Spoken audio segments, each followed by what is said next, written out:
3, 2, 1, go.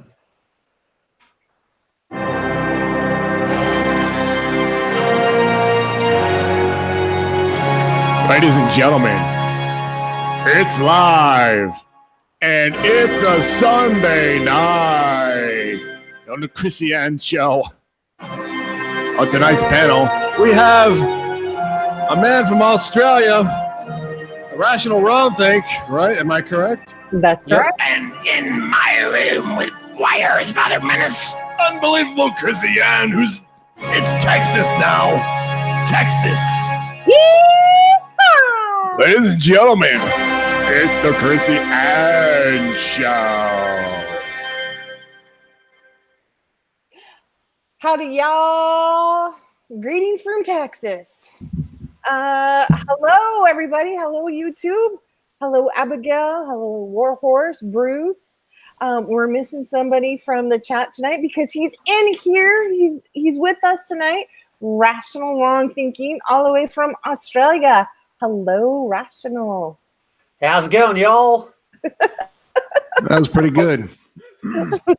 It's Texas and Texas. Yeah, I thought I'd go the Texas thing. Yeah, that's all right. It's pretty good. Do you have your Cowboys boots on? Cowboy hat? No, I've got slippers on. It's cold here. You could have, the magic of, not having a camera right now. You could have told us, Yeah, that's right. Yeah. Could have said anything. That's all right.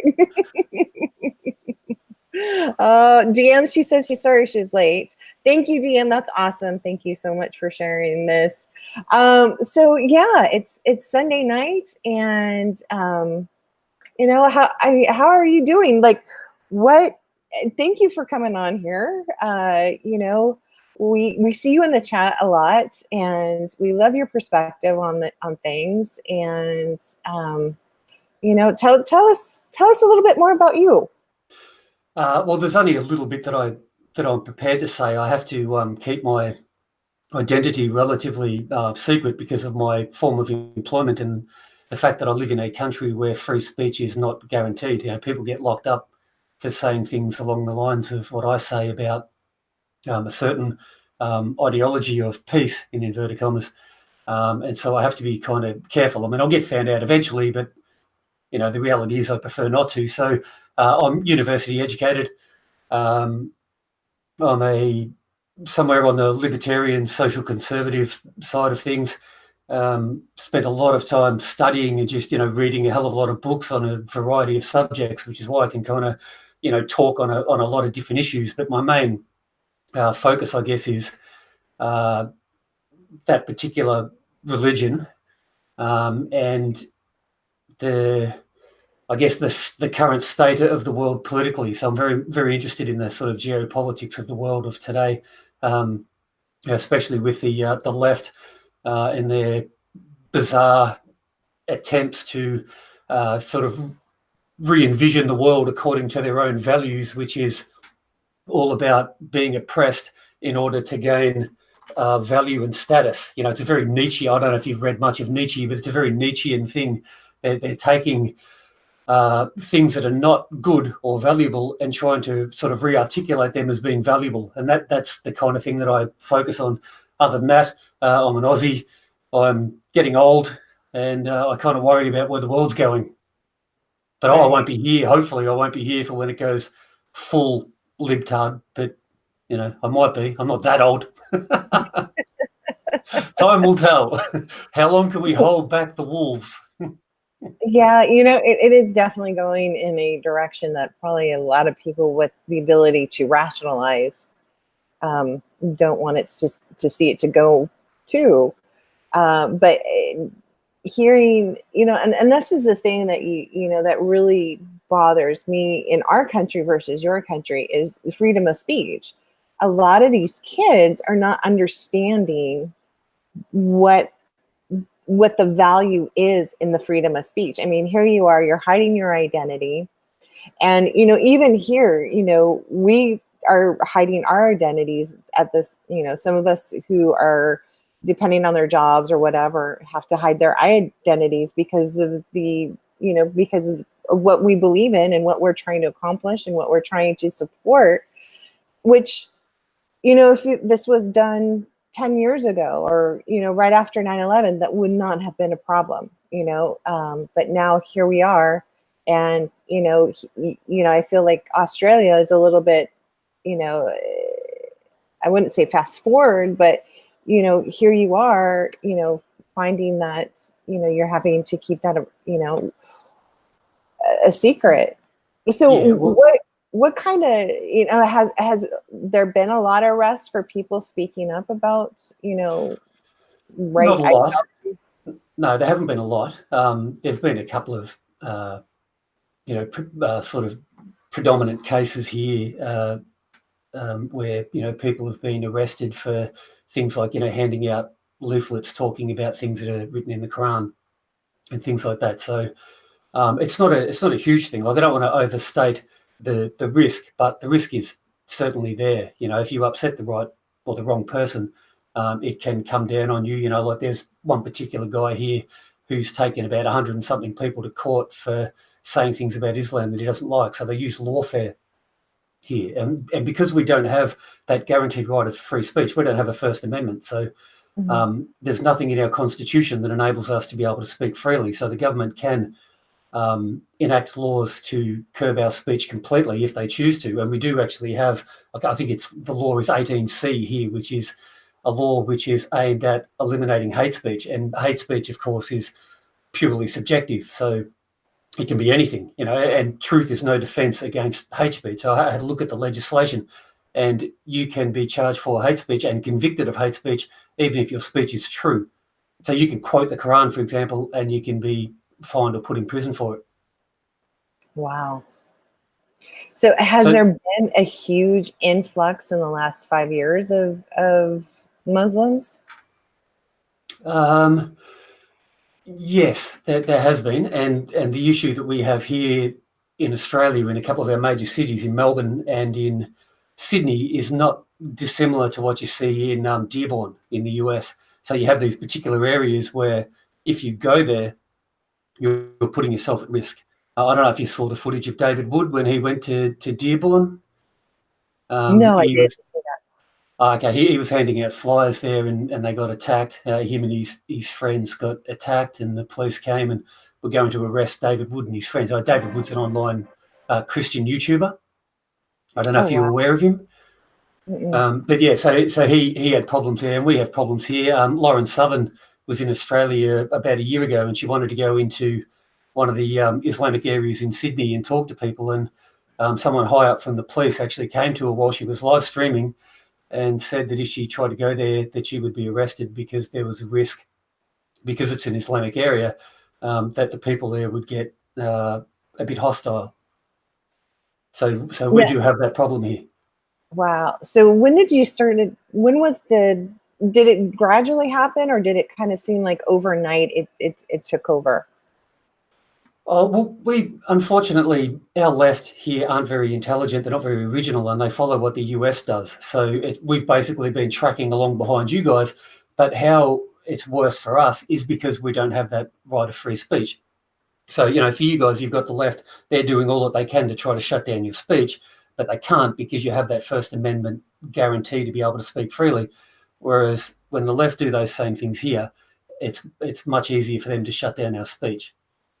So we are a bit of a warning for you guys of what will happen to you if the left ever gets strong enough to say that your constitution is no longer relevant. And the reality is that's obviously the path that they're going down. They want to eliminate your constitution. We see that with, they're trying to get Donald Trump off the electoral roll in, I think in your former state and in a couple of other states. I don't want Donald Trump being on the ballot, to run for president next, in 2020. So you've already got, the US are already trying to destroy your constitution, whereas here they don't need to. The left here don't need to because we don't have that. Wow. Yeah, it's definitely something that our younger generations don't understand, that how vital and how fragile it is, and it's a luxury. Our freedom of speech is a luxury, and it's a luxury that was paid for by the sacrifice of humans. People sacrifice their lives to ensure that we had this freedom of speech. And here we have these generations that are, like, we don't want it, in the name of tolerance, but yet they're not really realizing that they're not being very tolerant themselves. And No. Have you heard of Ayaan Hirsi Ali? No. She's a former Muslim. She was a victim of FGM when she was younger, and she now lives in the United States, and she's quite a vocal critic of Islam. Oh, yeah, I know who you're talking about. So it could be my accent that's causing the problem there, but she was speaking to an American reporter, and he was sort of criticizing her quite strongly for her views on Islam and saying that she shouldn't be allowed to say these things. And her comment to him was, you spit on free speech because you don't know what it's like to live without it. And I think that's the reality for a lot of people on the left. They think that free speech is oppressive. They don't understand what oppression is. Yeah. They don't understand what it's like to live without freedom. Yeah, I mean, I lived in, different countries and stuff like that. And, these women who do the Women's March and who stand, next, side by side by like Lindosa Soros, for them to understand what it is to live in an Islamic country, I had friends who worked in Saudi Arabia as nurses, and they were not allowed to go out unless they were in a burqa. And even to do their own laundry in their backyard, they had to wear a burqa. I mean, how cumbersome and how inconvenient that in itself. I mean, that we're just talking about a small thing, but that to me is like extremely oppressive. Like, okay, you're going to dictate that, I have to imprison myself in this black cloak in order to go outside and do something that is just, an everyday, just to do an everyday thing. And it's just, and that's what they want. People are not understanding that there is a movement, the Islamic Brotherhood. If you pay attention to any of that stuff, I mean, at least research it. If you don't agree with it, at least read it. At least talk, seek out information to get the right. Just don't take somebody's word for it. Don't take Ilhan Omar's word for it and say, oh, we've already caught her in several lies. Yes, Takia, that's one of the things that they do. But when I say they, you always have to sort of preface this by saying hashtag not all Muslims, and that's true. A lot of Muslims are just normal people that want to live a normal life. Yeah. But the reality is within Islam, there is this group of people who are sort of in the middle. They're not the liberal kind of Muslim. Mm-hmm. They're not looking to cut your head off, but they are looking to lie on behalf of the people who are prepared to engage in acts of violence. And she fits into that category. I don't think that she would want to live in an Islamic country. We had one here, an Islamic woman. I just can't remember what her name was now, but she was going on about how wonderful Islam is and how it's a feminist religion and all that kind of thing. But she was being roundly attacked by people like me and much more prominent people than me for her absurd views on Islam. And she decided that Australia was, just far too intolerant, and she was going to move. So she moved to the United Kingdom. She wasn't going to move to an Islamic country because she doesn't want to lose her freedom. And we see that we see that right through the West. You have these people who are pushing really hard to get rid of our freedom, but they themselves don't want their freedom to be taken. Right. It's a strange world that we're living in right now. Well, I think with like Ilhan Omar, you said, you don't think that she would want to. I do. I believe she would. I mean, the things that comes out of her mouth, she's extremely racist. And I believe that she would, because, I mean, there's an underlying agenda. Yeah. And their agenda is to take over the Western culture. And the globalists are using the Muslims and their ideology to take over the Western culture to eliminate us. I think they're definitely using ideologies and politics to divide and conquer and to limit and to do population control. That's why there's such a huge push on abortion. And if you are watching, Islam does not believe in abortion, but yet they're promoting abortion for the Western cultures. Of course. And they probably do that under the thinking that, well, they're just killing baby infidels. Yeah, oh, exactly. Yeah, it's replacement theology, and people say it's a conspiracy. But you have a look at the Islamic Brotherhood memorandum that was discovered by your intelligence agencies a few years ago. I think they were investigating CARE's links to terror at the time, and they found this memorandum that had been produced by the Muslim Brotherhood that was circulating through mosques in the United States. And they were quite openly proselytizing for the slow eradication of Westerners and their replacement with Islam. And it was all about getting Muslims into positions of power within the United States government. And of course, that went full steam ahead under Barack Obama. He was quite happy to have those types of individuals getting involved in formulating government policy on things like intelligence and that type of thing during his tenure in office. And so it's not a conspiracy theory. It's an actual conspiracy. It is actually happening. You know, maybe you can argue about the extent to which it's happening and how successful they've been, but I would argue the fact that there is virtual blasphemy laws in Australia, Canada, the United Kingdom, France, Germany, and they're attempting to do it in the United States suggests that they are actually being quite successful at trying to bring in Sharia by stealth and to bring in this Islamization by stealth. Mm-hmm. Oh yeah, I mean too. If you look at all the European countries, I mean, look at the Nordic countries, for example. You know, they have totally taken over, you know, the no-go zone areas and pushing. And you know, Germany is a loss. France is a loss. You know, Italy is starting to wake up and kicking them out. But you know, where is it going to stop? Is it going to reverse itself? You know, is it too late?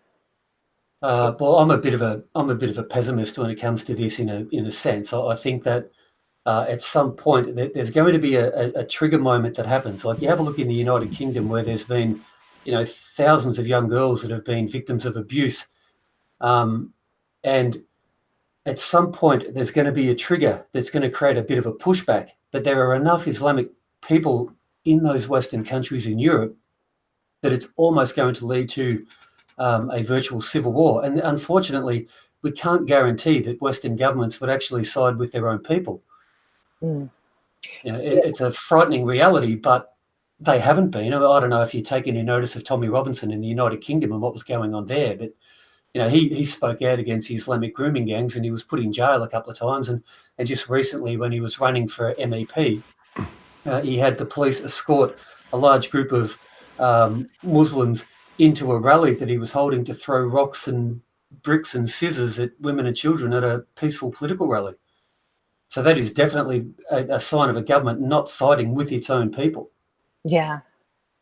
Well, and we are seeing it here. You know, we've, like, example for the wall, you know, it's very obvious that the people, I mean, we've raised money, not taxpayer money, but money, you know, voluntarily just for the wall. I mean, 20 million, that I think that speaks volumes. And the fact that President Trump got elected on, you know, these talking points, and the Democrats are saying, no, it's, you know, the wall is immoral. You know, they're dictating to us what we should or shouldn't have. And it's obviously that they've already decided that they are not going to side with the American people and what we want. And they've totally have lost the idea, you know, the idea of, you know, government of the people for the people, you know, not government, you know, over the people. And so it's when you have a situation where your own government is so people in a major political party are saying that securing your border is a bad thing, you have a serious problem in your politics. Mm-hmm. Now that one half of your political system is openly proselytizing for the destruction of the United States. If you don't have a border, I mean, people say it's a bit of a meme now, but if you don't have a border, you don't have a country. And you know, you can argue about Donald Trump. He's certainly done some interesting and some dodgy things over the course of his life, but I do think he's generally trying to work on behalf of the American people, and wanting to secure your border and wanting to protect your own people is a thing that any responsible leader in any responsible government in any responsible country would do. Exactly. It's just common sense. Protect your people. Exactly. So let's go to the chat. Somebody just asked, Hefner, sorry, came in late, who's our guest? It's Rational Wrong Thinking's on tonight. So he's giving us a perspective from Australia. Yes, and hit the like button. Rational, you there? Yep. What here in the United States we have? Well, it's a joke. Our media. Other than Hannity on Fox News and a handful of people on Fox News, CNN, MSNBC, and NPR, what is your version of CNN, NPR, and or MSNBC in your country? I'm not aware of NPR. Our mainstream media is all pretty hardcore left. So pretty much any of them, really, you can take your pick. Some of our actual news is okay-ish, but it still has that kind of left slant to it. But, you know, when you get in, like we have programs that are our kind of equivalent of The View, I suppose. We have a program on one of our major TV stations here, which is like a sort of a comedy current affairs program. And the main host of that is an Islamic guy, and he's an apologist for Islam all of the time. That's just what he does. He's constantly apologizing for Islam. So, you know, our media is very far to the left. You know, we had the media rejoicing when one of our senators here, Fraser Anning, got smacked in the back of the head with an egg. And the guy who did that was kind of turned into a hero by our media. You know, that's where we are. We have gone right down the leftist rabbit hole. Do you have any? Well, for instance, here in the United States, we have. I have a terrible headache tonight. But here in the United States, we have. Well, I mean, first of all, it's a damn shame that Australia doesn't have the First Amendment and the Second Amendment in your Constitution, which is, you know, how long ago was it that Australia went for the guns? Geez, that's making the memory think. I reckon it might have been about 1997, 98, after there was a massacre in Port Arthur. Mm-hmm. And so we have been disarmed. And, you know, it's a line that I use all the time. I'm scared of an armed population, but I'm terrified by an unarmed one, because governments kill far more people than people do. Right. Your thoughts on Marie Le Pen and her party, her party, the party that she's on, winning the election over Macron, and that the Brexit got 29, the Nigel Farage's party that he formed only 6 weeks ago was able to gain 29 seats, basically wiping everybody else out in the election. And Tommy Robinson did lose, but when he goes again, I don't think he's going to lose next time. So what are your thoughts on those turn of events? Because I have a feeling that people have just had enough. Oh, yeah, absolutely. Yeah, you see that with Salvini being elected in Italy. I think people are starting to push back. And Brazil as well. Yeah, Merkel is becoming increasingly unpopular. I was disappointed that Marine Le Pen didn't actually win the election when she went up against Macron a couple of years ago. But seeing her, gaining seats in the European Parliament is a good thing. Farage, I'm a little bit ambivalent about him. He had some fairly negative things to say about the average worker in the United Kingdom. When Tommy Robinson was coming out and speaking against the Islamic grooming gangs, right? Nigel Farage was talking about the kinds of people that follow Tommy Robinson being drunk hooligans, tattooed up to the eyeballs. Mm-hmm. But then you have a look at the rallies that Tommy Robinson does, and they're men, they're women, they're children, they're just normal people. There's black people involved. There's members of the Sikh community. They're just normal, average, working class people. So, I'm glad that Farage did well. It's better for him to be doing well than, say, the terror-supporting Labor Party to be doing well. But it would have been great to see UKIP still maintaining their seats and even growing. But the reality is no one was going to beat Farage. Farage is Brexit in the United Kingdom. That is the reality. So everybody knew that UKIP were going to get decimated, and that's unfortunate, but they can come back. They've got some good guys on board with them now.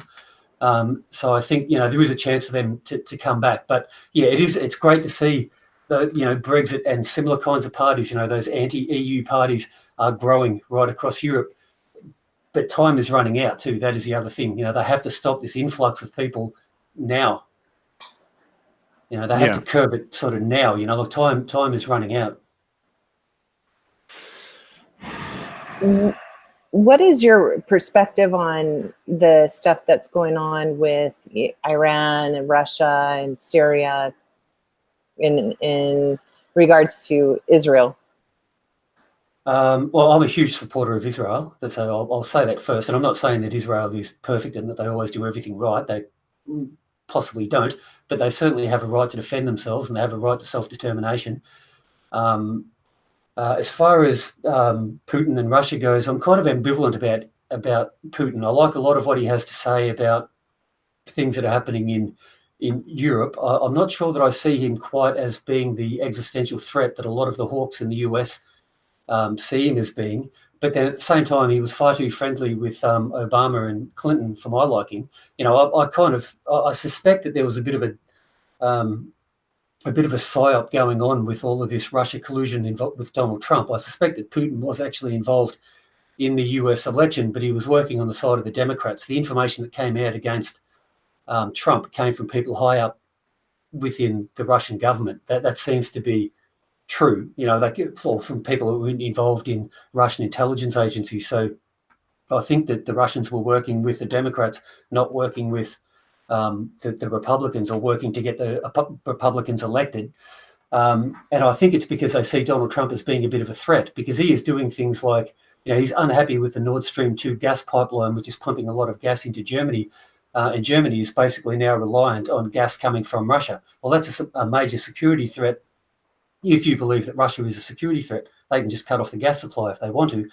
So Donald Trump has said that he's going to be shipping gas over to Europe, to Germany, as a sort of a bulwark against that threat that's coming from Russia. And I don't think the Russians are happy with that, and I'm pretty sure that the Democrats aren't happy with that.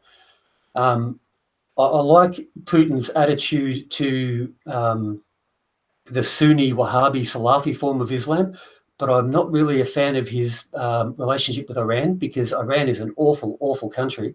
Not really that much different to the Saudi Arabians in a lot of practical senses, but they are, when I say they, I mean the people that are in the leadership there, they have overtly stated their desire to eliminate Israel, and they will take out their own people if that's what they have to do. They're very big on this idea of bringing in their Mahdi, and the way that they bring in their Mahdi is to eliminate all the Jews, or to start eliminating the Jews. So Iran is a real threat, but at the same time, unfortunately, we kind of need Iran to be the buffer against the insanity of the Saudi Arabians. So, while those two nations are involved in a little bit of a Cold War and destabilizing each other and causing it, they're focusing on each other, they're not focusing on us. So, it's a really complex situation over there, and I don't have a complete handle on it. There's just stuff that's kind of discordant for me, where I can't quite put my finger on some things that happen. Like we know that Iran has been funding groups like ISIS and stuff like that. Mm-hmm. And that stuff's concerning. Oh yeah, I mean their regime and their surplus regime is totally, they state that we're a terrorist organization in the U.S. and you've got Hamas, you've got Hezbollah, you've got ISIS, and now they're shipping caliphate soldiers into Iran and into Syria from Iraq. So, it's going to be very interesting to see how things are going to pull out in the next month or so, now that, Ramadan's come to an end. It is going to be concerning. Israel just did retaliate against Syria and hit Damascus, where there was casualties. I don't know how many casualties or the extent of damage, but okay, I hadn't heard that. When did that happen? Last night. Okay. Yeah. There was 2 missiles shot over into Israel that morning, and then Israel retaliated against them.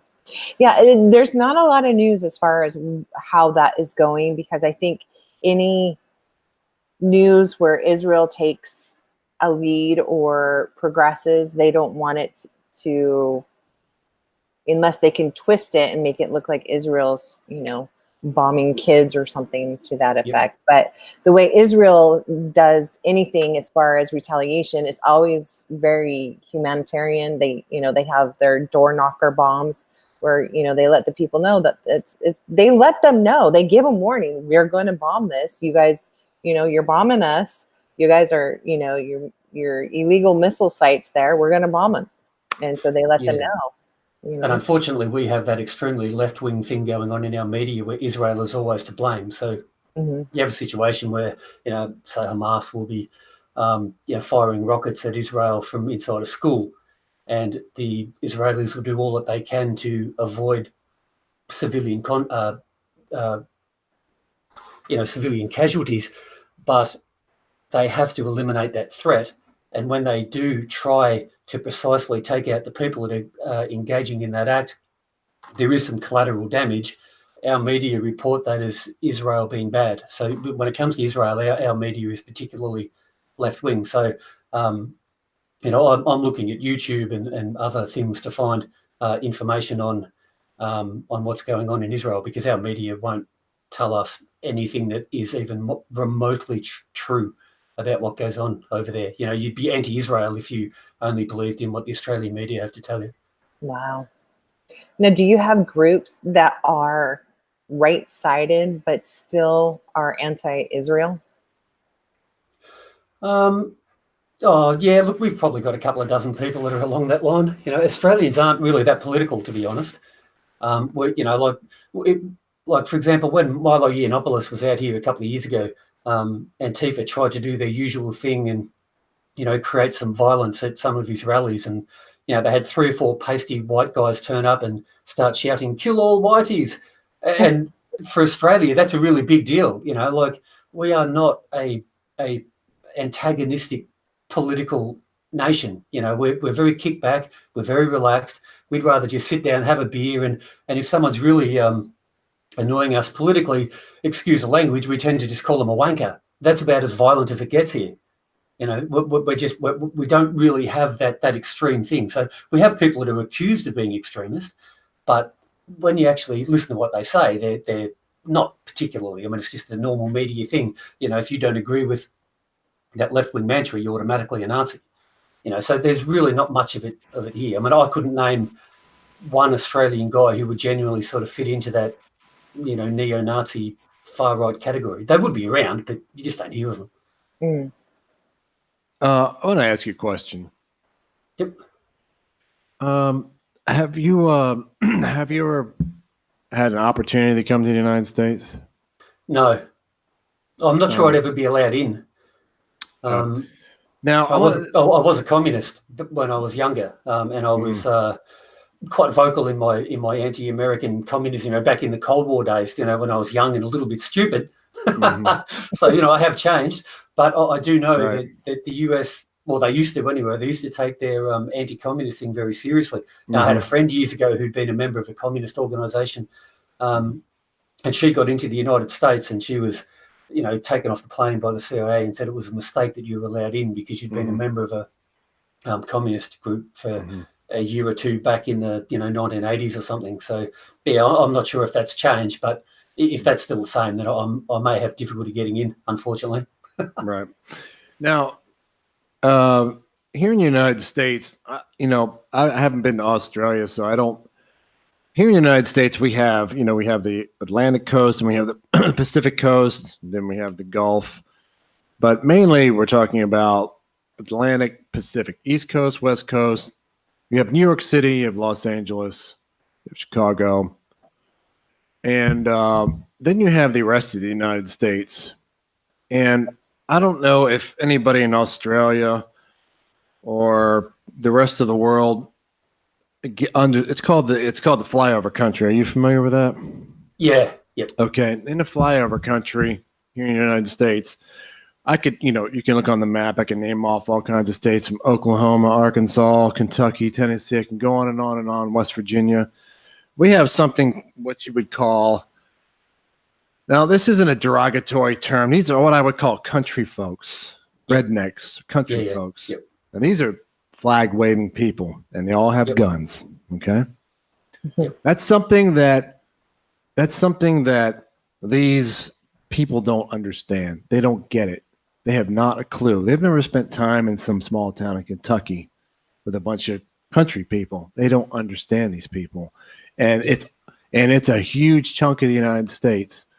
Now, in order to take down the United States, it's going to be extremely, extremely difficult. I don't think it's even possible, because if you want to see these people and their trucks and their shotguns, you will see them come out. Now, do you have that? No, I know you don't have. You're disarmed, but in Australia, do you have what you would call flyover country? Oh, yeah, absolutely. We have two major cities that have, I think, about 8 million of our 21 million people in them, and they are disdainful of the people who keep them alive, basically. You know, so our farmers here are treated with abject contempt by our elite class. You know, I was talking about this with SJG Perspective, I think it was, a week or two ago. We have a situation where the Chinese, according to ASIO, which is our security, our spy agency, came out and told the Australian people in something which is an unprecedented move, so far as I know, that the Chinese have influenced and infiltrated our political system. And one of the offshoots of that I can see, you know, being someone who comes from rural Australia, is that we're in drought and have been for about the last 20 years. It's been going on for a very long time here, and our farmers are really struggling, and our governments are going out of their way to do everything that they can to make life extremely hard for our farmers. Our farmers are committing suicide at alarming rates, and the Chinese are buying up our farmland, and they get all of our good quality food getting shipped over to China, and we get their toxic crap coming over here, which has already caused problems, with synthetic honey and synthetic rice and things like that, and plastic in baby formula and things like that. I didn't realize it was that bad in that part of the world. I didn't realize it was that bad in Australia. I mean, I knew, a bit, but talking to you, somebody who actually lives there, has been there, born, raised, I didn't realize how things have shifted. You have Crocodile Dundee. Us Americans. That's not a knife. Yeah, right. It's Crocodile Dundee. Okay, it's the movie. Okay, we watched the movie. It came out in the 80s. We watched the movie. We're like, yo, this is that's a great movie, by the way. Yeah. And we're like, oh yeah, you have Mad Max, which is all shot in Australia, and so our idea of Australia was basically Crocodile Dundee. If you haven't been there, I mean, it's so far away from even the west coast of the United States. It's far away, and so at one point was Australia that 1980s kind of Crocodile Dundee type of deal. Was it actually like that at some point? Yeah, absolutely. I know I'm still in that kind of Crocodile Dundee-ish vogue, I suppose. I'm what you call an Aussie. I'm a real Aussie, so complete ochre. And that used to be what Australians were. We were very kickback, cruisy type people. Didn't really care about, as I say, we didn't really care about politics. Everybody got along. You could leave your house unlocked and you could go away for a couple of weeks, and the only thing that would happen is your neighbours might come in and sweep your floor for you. So at what point? Where was it? Was it 1995? Was it 1999? Was it 2000? Right after 9/11? I mean, where was the fork in the road? Oh, it's probably been a gradual creep, and there's been a lot of factors involved in that. We've had that sort of urbanisation thing happening here. People leaving the country to go off to uni and that kind of thing. And it's probably not that dissimilar to what you'd see happening in the United States. So we have small towns that have been decimated. That the businesses have all sort of shut down. Like the little banks are gone, the little supermarkets are gone, and that kind of thing. So there's nothing there anymore for young people to do. So they move off into the cities, and so the rural areas are becoming little bits of wasteland. Plus, as I say, our governments do all that they can to make life hard for our farmers. So it's just been a gradual thing. I think we've had that urbanisation of Australia. The bigger cities, people have moved away from their families to having less children. That sense of community has just been eroded away through the same forces that have been working in the United States. And I think that has been a catalyst for where our politics has gone now, because we just don't have that sense of community anymore. Plus we've had obviously, a lot of immigration here as well. In the last 10 or 15 years, I think we're averaging about 150,000 people a year coming into the country. And with a country of 20 million people, that's a very high percentage of your people, that's coming in every year from outside of the country, if you know what I mean. I mean, what's the vetting? What's the vetting process? They just let anybody in, or?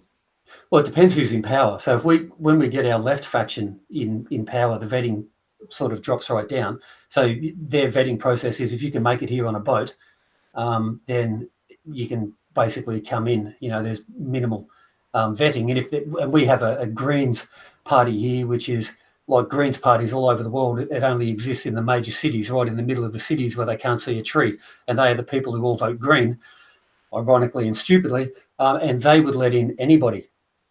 Now, they would have let in Osama bin Laden if they'd had the chance, because they have absolutely no concern for Australian people at all. They are the typical pasty white soy boy self-loathers that you see in Green parties, I think, right around throughout the Western world. So, I mean, is there any fight at all in Australia?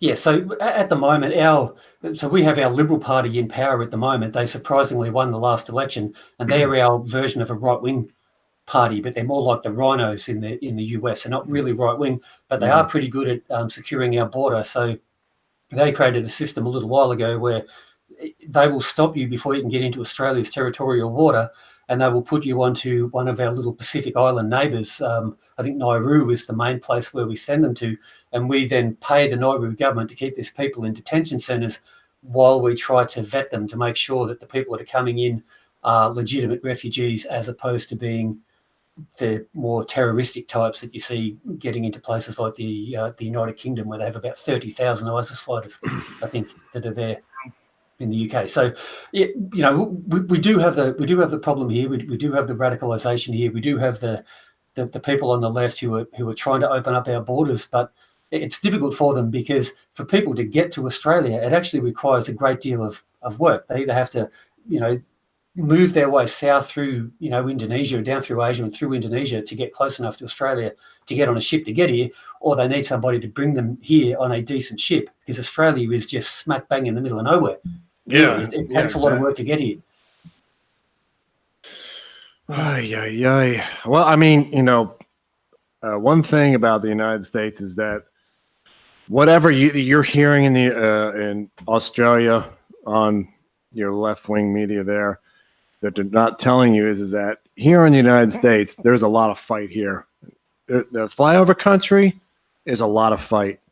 And like I said before, they're not going to, I mean, it looks grim, but believe me, they're not going to, in the United States anyway, they're not going to win. No, it'll be interesting to see how they go here too, because, the reality is that the people who push all of the kind of radical stuff in the media, they're all living in those big cities. And you talk to people like, I talk to a lot of people from the US, and I talk to people in the UK, and I talk to people in Australia, and one thing that you get a sense of is just the massive divide between the people who are born and bred in the major cities, your equivalent of like LA, California or whatever, and so here we have Melbourne and Sydney, and they're the people who run our media, and they are completely disconnected from almost every other Australian. We kind of look at them as being idiots, but they're dangerous idiots, because they do wield a hell of a lot of power and influence. They control our media, they control our political narrative. So I think it's not going to be a rollover here. But the problem that we have, of course, is we've got a country that's almost as big as China, and it's only got 21 million people in it. So we don't have much capacity to put up a fight. There's just not that many of us, and we don't have a lot of guns. So, as much as we would like to fight, we'll be back with the old indigenous way of doing things with, boomerangs and spears, because we just don't have any guns. So, there was a period of time, I think it was in the 1980s, the mid-1980s, where Australia, if we were invaded, we could have maintained a war for a grand total of 8 minutes before we would run out of ammunition. Wow. That's our army, let alone our one-armed populace. We need America. Everyone we better need, we get the need you boom- guys. Yeah, everyone better get their boomerang arm in shape in Australia. Yeah, I'm getting diamond edges on mine. A little sharp diamond edge, so it'll just slice through and come back to me. So I have a Yeah. question. Can you throwing a boomerang? Does that really work? Does it come back to you? Oh, if you throw it right, it does. Yeah. Do you know how? It takes a bit of practice. Yeah, well, I can get it to come sort of back into my general area. I can't actually get it to, come back and whack me in the forehead. But yes, I can get it to roughly come back to me. Nice. Yeah, I Yeah. was fascinated by the boomerangs. Yeah, they are fun things. Is there any questions in the chat?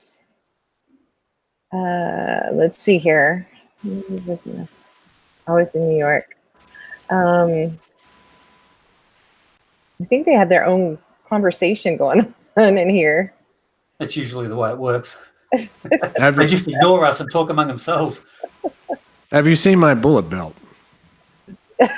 Yes. No. But you're actually coming up as black on the screen. You're not there. Yeah, no, not tonight, man. Not tonight. I'm not feeling well. There's no Okay. camera time tonight. Yeah, fair enough. And I never come up, as I say, I sort of just protecting the identity. I might have to come up with a filter that I can put across it so that I can kind of be seen, because the black screen is not very interesting to look at. On Google Hangouts, it says rat. That's what it says. Yeah. It says rat. Yep. Yeah, rat wrong. I just wanted a short abbreviated title that I could put in for specifically for the Google chat thing. So yeah, just call me Ratty. That's the name that I go with online. And just for correction's sake, because we're not fake news, Drop It Like It's Scott and Bruce are saying no, it's not a bullet belt. It's a casing belt or a shell belt. Everyone's going to be eating her words when they see that thing in person at some point. When they see it in person, they're going to be like, man, that's an amazing belt. Yeah, I'd like to have one of those, but you'd get arrested here. Yeah, that's, if you do, now being from Australia, so you're familiar with Monty Python and Benny Hill. Yes. So, I think about, because when I was a little kid, I stayed up late. I had a television set in my room, and I would stay up. I wasn't supposed to stay up that late, but anyways, I would turn on the television, and it was after midnight. I wasn't supposed to be up, but I would watch Monty Python. I was in reruns, but I would watch it, and Benny Hill and all that stuff out of England, and of course, similar things were in Australia as well at that time. And it makes me wonder. This is 2019. How anybody could even develop or even introduce a comedy skit, a show like Monty Python or Benny Hill in Britain today. You couldn't. John Cleese has just left the UK, actually. He's had enough of the weirdness over there and decided that he's going to take off. So he's living in the Caribbean, or the Caribbean, I think you call it in America. Oh, yeah, he's gone. He's out. He doesn't want anything to do with the madness in the UK now. It wouldn't happen. You couldn't even do The Life of Brian now. And that's not even mocking, that other religion that no one's allowed to mock. But I'm not even sure that you could get away with that now. I think comedy is always the first target of the authoritarians. If people are laughing, that they kind of have freedom, and so you have to take away their ability to laugh, because you want to make people aware of the fact that they are not free when you're increasing your authoritarianism. Mm-hmm. And so I don't think Monty Python would do very well. They'd probably get arrested after their first show. Well, yeah, they've gotten even to the point where they're It's amazing. making memes illegal. It's amazing. Yeah. It's like, I mean, imagine doing the I want you all to call me Loretta, Stan. Remember that from Monty Python? I want to be a woman. You couldn't do that now. Because No. well, it wouldn't be comedy; it'd be serious for a start. Yeah, no, I But- mean, but someone yeah, would get offended. when they would dress up as would they dress up the old ladies? Yeah. And He's not the Messiah. He's a very naughty boy. Now go away. When I was a couldn't little do that kid, now. when I was a little kid, I understood the comedy, even though it was brick comedy. I understood it, even though I was a little kid. I understood it, and it was hilarious. They had the nude pianist and all that, and Benny Hill, and it was risque comedy, but I understood what it was. You know what I mean? Even though I was a little kid, I understood that this was risque, a comedy, and it was hilarious. And it makes me wonder how today, this generation, where the disconnect is, where the like everyone has to be this butthurt crybaby. Yeah, but although I do think that that's actually changing with Gen Z, I have a little bit of hope for them. Yeah, I don't know if you've heard my about daughter, Soph. my daughter is a Z, and her whole generation, they can't stand the millennials. Yeah, Can't stand them. yeah, they're pushing back against the authoritarianism. And look, you know, in my day in the 80s, there was this big, you know, I was into punk and heavy metal, and there was that whole thing with Tipper Gore and, you know, all these numpties that were trying to, you know, take away the music. Had nothing better to do. Yeah, and so, you know, we really pushed back hard against that. And all it did was just make the music even more out there and more controversial as a means of pushing back. Because, you know, I think young people, when they're sort of formulating their identity, one of the things that you do is you kind of rebel against the parameters that are set for you, because you're trying to find out who you are. And so you see that with the Gen Z, you know, the generation sort of between X and Z, they were just completely into that brainwash thing. But the you know, the SJW thing was kind of edgy enough that it was still a good way to rebel and to lure them in. But now SJW is all that there is, you know, like Hollywood, that's all SJW. The media is SJW. So suddenly it's now cool to be a conservative, or it's cool to be edgy, or it's cool to be a meme lord or a shit poster, or, excuse the language. You know, and that's, so I do see hope there, you know, that younger generation. Unfortunately, people aren't breeding enough of that younger generation to be a major demographic, but they are, you know, breaking that mold of SJW crybabies and soy boys. You know, I couldn't imagine a 7 or 8 or 9-year-old boy, or even a 13 to 14-year-old boy thinking that soy products and Gillette are the way to go for his future. You know? My daughter grew up how I grew up as a teenager, all the movies and everything, all the John Hughes movies, 16 Candles and all that kind of stuff. So that's what she was watching. And even all my music that I listened to, she was listening to. I said, Phoenix, I said, why are you, I said, you're growing up at my teenage years. And she's like, well, Dad, it's because what's going on in my teenage years, it's horrible. It sucks. Yep. That's what she told me. Well, my kids were brought up on a diet of, you know, Black Sabbath and Pink Floyd and Frank Zappa and, you know, all of the stuff that I got into in my disreputable youth. But that was all that they knew, you know. Nirvana and things like that was about as contemporary as I ever got. So, yeah, you know, and so they managed to avoid the weirdness of the whole PC culture, because it was just never a thing. That, you know, that they didn't see popular culture because I had nothing to do with it, and you know, and their mum had nothing to do with it either. So it was kind of good, you know, they were inoculated against the weirdness. So yeah, look, you know, there is hope, but I do think time is an issue, and you know, we need people to breed more. You know, that is one thing. We need people to go forth and multiply. Get back to the biblical I'll basics. volunteer. We're the same. I'll volunteer. No, I'm too old now. I'm single, so I'll volunteer. I'll have to sign a contract, though. I'm not responsible for child support. I'll go forth and multiply, but I'm not looking after them. Yeah, no, no. Yeah, no, I'm too old for the shenanigans now. Well, I'm quite happy to just encourage other people to go forth and multiply. Any single ladies in the chat room? We'll just have to draw up a document and. Yeah. That'll work. Anyway, so how's Texas treating you? It's amazing out here. I went to church today, and it was funny because they were making fun of Californians, and As you do. right. And he was like, We make fun of Californians. well, he's like, yeah, you go out to California, they want to know why everything's bigger in Texas. And he goes, because it is. But oh my gosh, the people here are just amazing. It's so funny because I was just telling Father, I was like, out in California, when like a teenager says yes, ma'am, or no, sir, or something like that effect, it's always followed by like an eye roll or like condescending. But here, like the kids are like, yes, ma'am, and no, sir, and it's out of respect. It's like, I mean, I feel like a jerk out here. I really do. I'm like, I am so rude compared to most people, and I was like a nice person, and it's just and we can see stars out here. Even there's a little overcast most nights here, but you can see stars, and there was like 15 baby deer in the backyard, just a couple hours ago, and it was just amazing to watch them just. So you had venison for tea? Is that what you're telling us? No, but the barbecue out here. Well, you're not a Texan. You meant to shoot those animals. Just give me some time. Okay, I'm transitioning. You just got to ease in.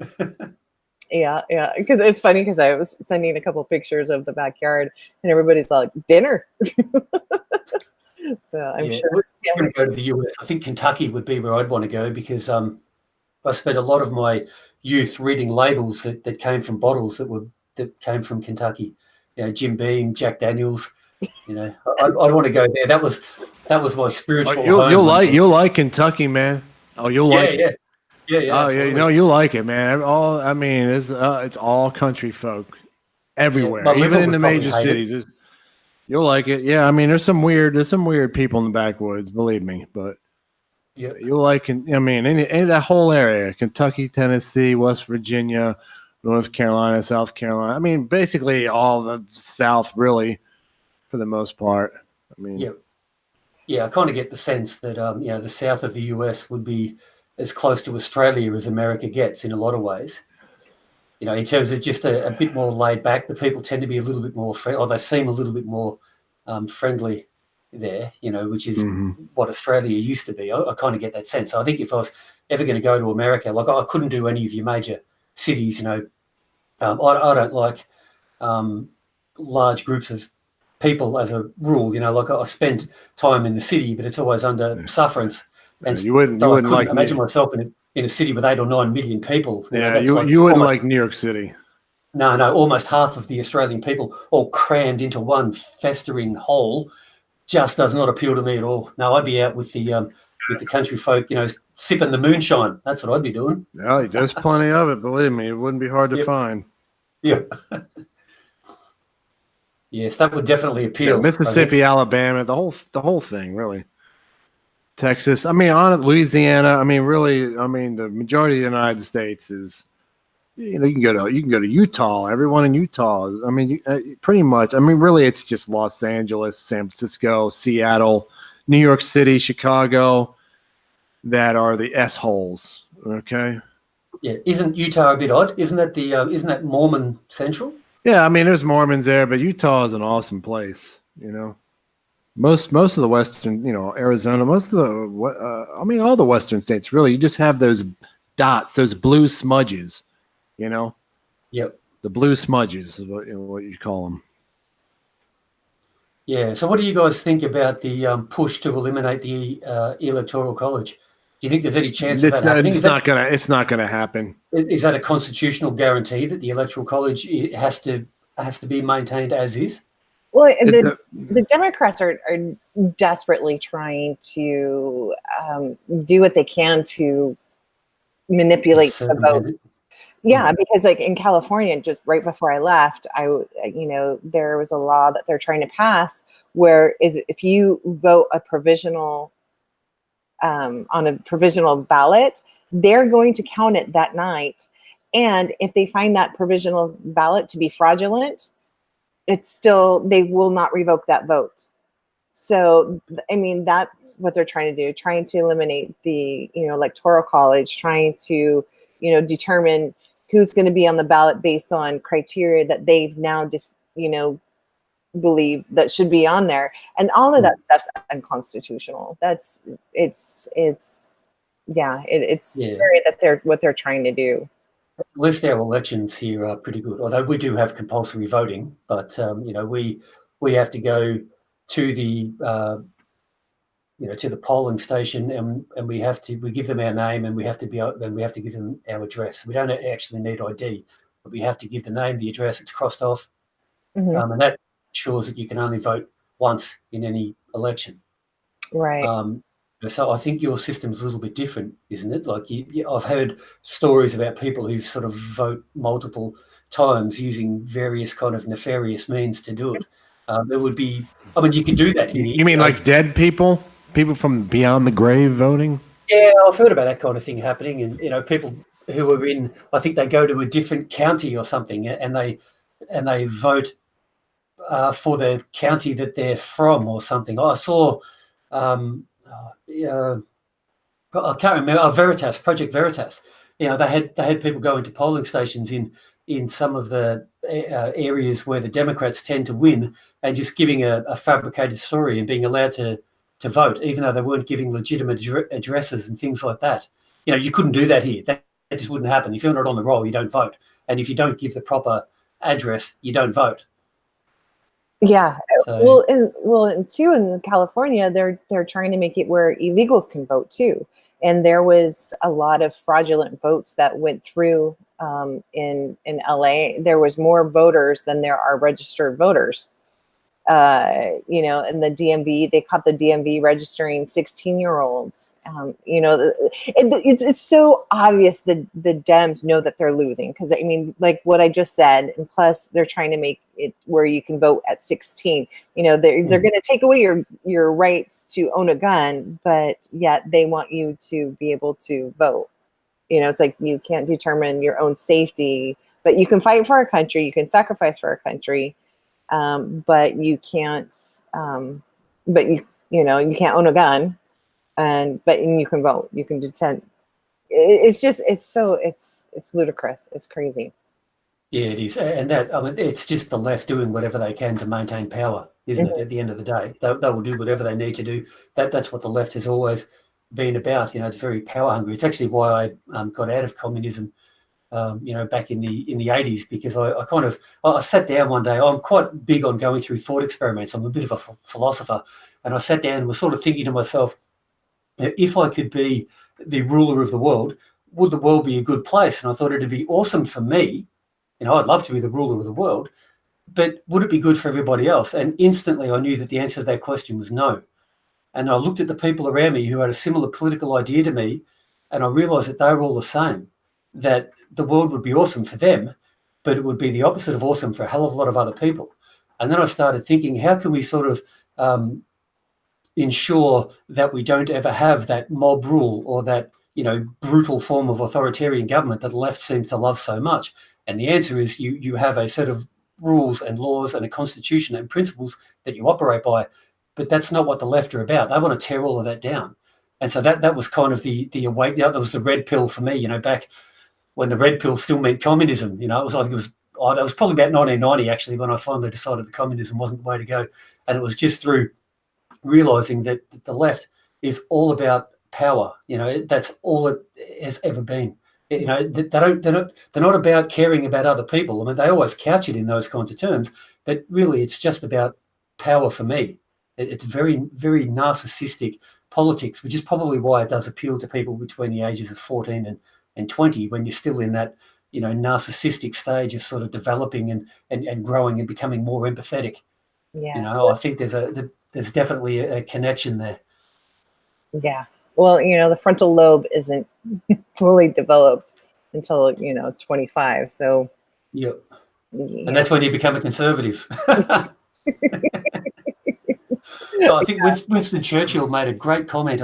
I'm not sure if I get it exactly right, but he said, if you show me a young conservative, I'll show you a man with no heart.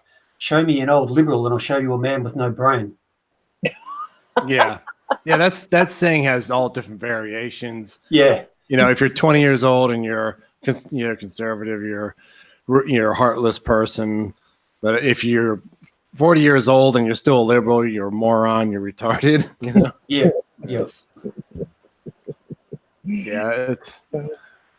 So basically, back in your communist days, you you probably thought someone like myself or Christiane, we were a bunch of. What did you think of us? Oh, We were a don't- bunch of heartless rednecks. Yeah, you Redneck? Americans, man. All of you that disagree with Oh, me, you're all believe gun-toting me, when you rednecks. hang out, but if you're able to come to the United States, if you can get here, and you go into Kentucky and you start hanging out with all the country folks, the people up in the hills, the country folks, rednecks, whatever you want to call them, you're going to be like, man, why did I ever think that? Because they're the coolest people you ever meet. They'll give you this shirt off their back. Yep. And Yeah, I'm I not mean, even kidding. Yeah, it's like country people here. You know, the country people here are incredibly generous. You know, it's just the way that we are. You know, because it's very much. I mean, you know the people that live around you, so you kind of know your community, and you are a little bit more community minded. You know, I think one of the big things that has really been a major contributor to the downfall of the West has been the mass urbanization, because you don't know your neighbours. You know, like I've lived in big cities, I've worked in big cities, and you just don't know anyone. You know, I mean, like apart from the people that you already knew or the people that you know at work, you don't really get to know people. You know, I was a little bit different. I'd go and talk to the neighbours because I'm a country boy. So, you know, I would talk to the neighbours, and initially they kind of look at you like you've got two heads, but then they realise, oh, he's just a country dude, he's okay. But it's just not a natural state for people in the big cities to be part of a community. And I think that that's really bad, because community is the natural state of humans, you know. So I think that's a major part of the problem that we've been having for the last 20 years is just we're living an unnatural life in a lot of senses in those major urban areas. Well, and then I think too, it's you know, it's like when I was starting to travel and stuff like that, and I was seeing a lot of like the big box companies. You know, you got Walmart and Costco, and I think those kind of influence our cultures, and you know, that's where, you know, we're getting our food from. It's you know, and it's you know, it's kind of generalizing everybody. You know, the culture and the diversity is not there. They talk about that, but they really don't want that. They want this mind-numbing, systematic ID, you know, for the people just to just automatically accept certain things, and they base that on convenience and accessibility. And once people become dependent on those things, then they can be controlled. And, you know, and that's the way the left is. You know, we'll give you free healthcare, we'll give you free food, we'll give you free housing, you know, come here. And then when you're dependent on the government for those things, they can control you. And and it's being, you know, everywhere, you know, in a lot of the countries. Yes, we've been blandly corporatized. You know, when I was a kid, there was little shops all over the place selling all kinds of stuff, but they all got slowly replaced by, you know, the major supermarkets and things like that. So that has been a problem, because everything has become bland, everything's become the same. You know, you go to anywhere, and you know, any town, and you get Macca's and McDonald's, Mickey D's, I think you call it, you know, KFC. You know, we've just become bland. Everything has kind of become same. It's all big and sort of corporatized, and it's you know, that entrepreneurial spirit that used to be a major thing in the West is almost eradicated now. You know, it's very hard to be an entrepreneur when you're going up against these massive conglomerates that are global, that have an enormous amount of control over your governments, and they're not elected, they're not accountable. We don't even know who these people are. You know, the people who run these major corporations, you really have to go digging to find out who these people are. So, you know, that is a real issue. You know, we've lost our individuality, we've lost our entrepreneurialism, and we have become dependent on government. You know, like there's just so many people now who live off the government teat, you know, to varying degrees, and that's not good, because if you're dependent on the government, you can't really be critiquing the government too severely, because they kind of have a little bit of power and a little bit of control over you. And you see that now with social media as well. You know, we're losing our ability to speak in the public square on social media as well. So, you know, we're being clamped down on, and having our freedom taken, our individuality taken, our entrepreneurship taken. You know, it's it's certainly an interesting time to be alive, I think. Yeah, and I think we need to start fighting for those things to come back. You know, like the deregulating things. I think that was one of the most important things that Trump did over here, was deregulating, you know, and putting grants in for small businesses and stuff like that, because I watched a lot of small businesses go under before Trump, you know, Yeah. and you know, and that's including with this healthcare, you know, the you know, quote unquote affordable healthcare, you know, these smaller clinics and that provide a more personal and kinder service to people who need it, they went under because they couldn't afford it anymore. And it's like the minimum wage too, like, you know, the minimum wage increase, that minimum wage increase was not to help people who make minimum wage. That was to make smaller businesses suffer, because a lot of them went under because they can't afford it. Yep. Two, like, even like, let's take McDonald's for example. They'll just put in machines instead of, so now they have less employees. They already have here in Florida. They put up the flat screens everywhere. Mm-hmm. So, Yeah. you know, it didn't help the minimum No, wage it doesn't. People don't understand economics. That's an unfortunate thing. Like, it does sound good, you know, give the lower paid workers a wage increase, but it does certain things. So, like, if you're a small manufacturer, you are no longer competitive against the Chinese, for example, who can pay their people, you know, X number of cents per day kind of thing. And so your business suddenly starts losing custom. You know, you start to price yourself out of the market. Can anyone else see the skeleton that just appeared on the screen there? I've got to get one of those. I'll use that for. I'll have that. It can be your, my avatar. is your headache that bad, Father? You need to eat more, mate. Yeah, there's no way I'm going on camera tonight, but this is one of my children, actually. You can see. I like the chest piercing you've got there. That looks pretty cool. Yeah, like the eyeballs.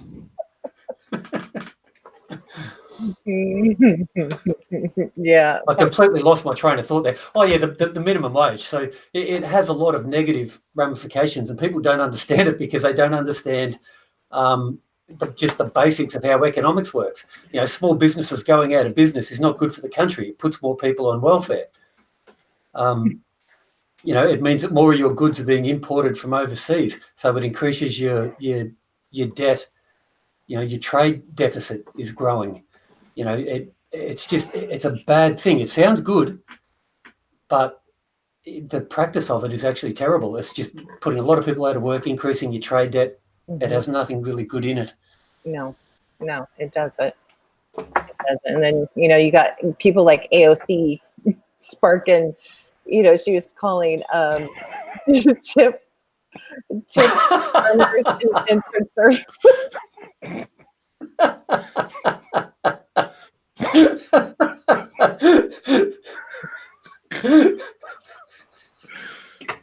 I had to do it, sorry.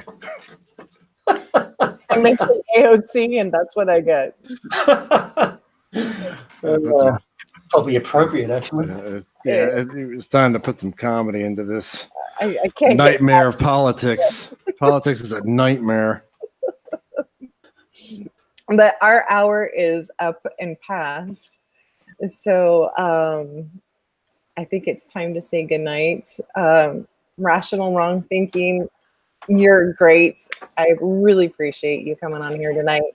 I love your perspective and your intelligent input. It's awesome. Well, thank you. It was good to be here. Good to have a talk to you, and not so good to see that. It's not your best angle, but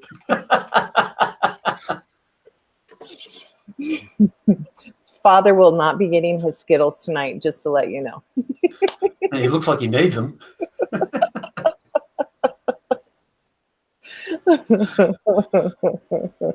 And brown stained fat's not in tonight, and Tiger is sick. You know, it seems like those two are inseparable. So,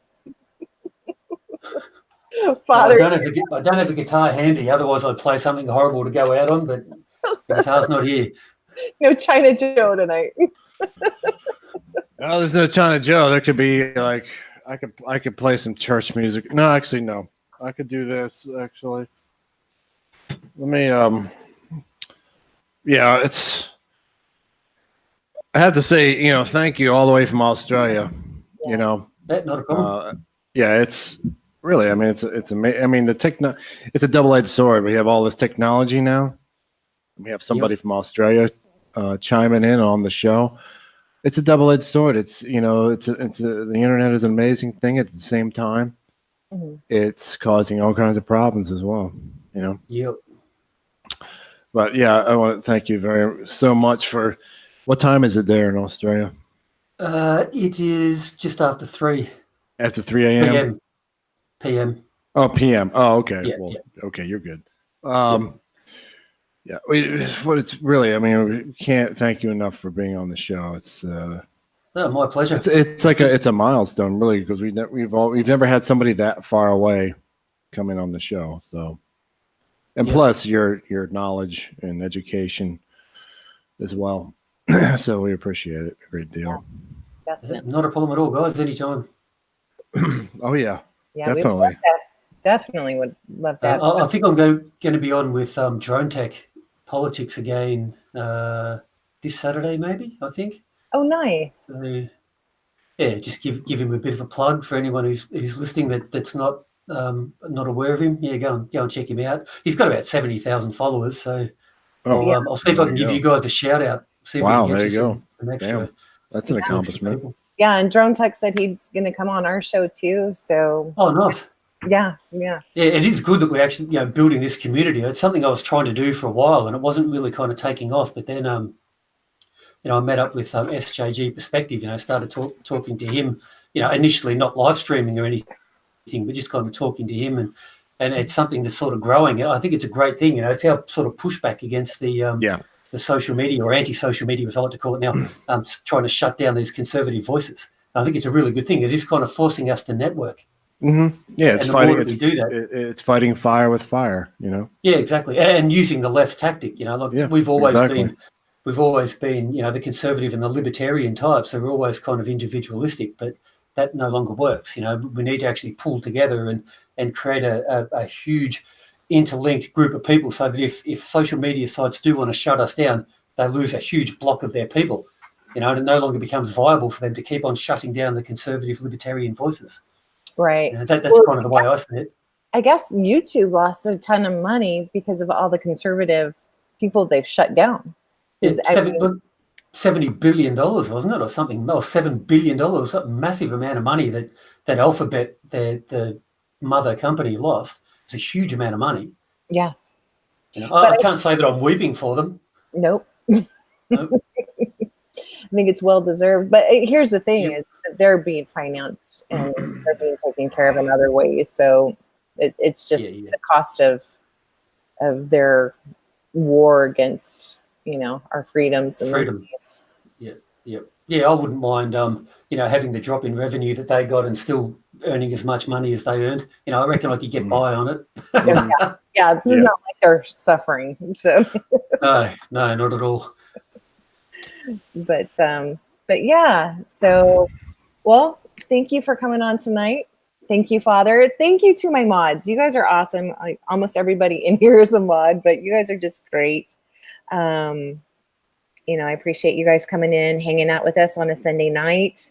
Yeah. So I'm a little off sort still. I'm still unpacking and trying to get situated here, but I still wanted to hang out with you guys tonight. So I think I appreciate you guys coming in. Okay, so I'll sign off by sounding American again, or trying to. I'll catch y'all later. How'd that go? It's getting better. It's getting better. I can be your vocal coach for $20 an hour if you're interested. Yeah, cheers, mate. I reckon I'll be right though. Through Skype. All right, so I'm going to bring it in here. I'm going to bring it in on the outro little electronic tune here. So I'm going to do it in a 3, 2, 1. Ladies and gentlemen, thank you for tuning in tonight. As always, we appreciate every single body that tunes in. We can't thank you, and especially our Aussie friend for tuning in, coming on tonight. It's amazing having someone so far away on the show and having the same wavelength as us here in the United States. It's amazing. Give it a subscribe, thumbs up, bring more people, bring as many, your neighbors, your friends, doesn't matter, dogs, cats. But we will be on tomorrow night again, as always, and can't thank you enough for being on, so we're out of here. Bye, y'all.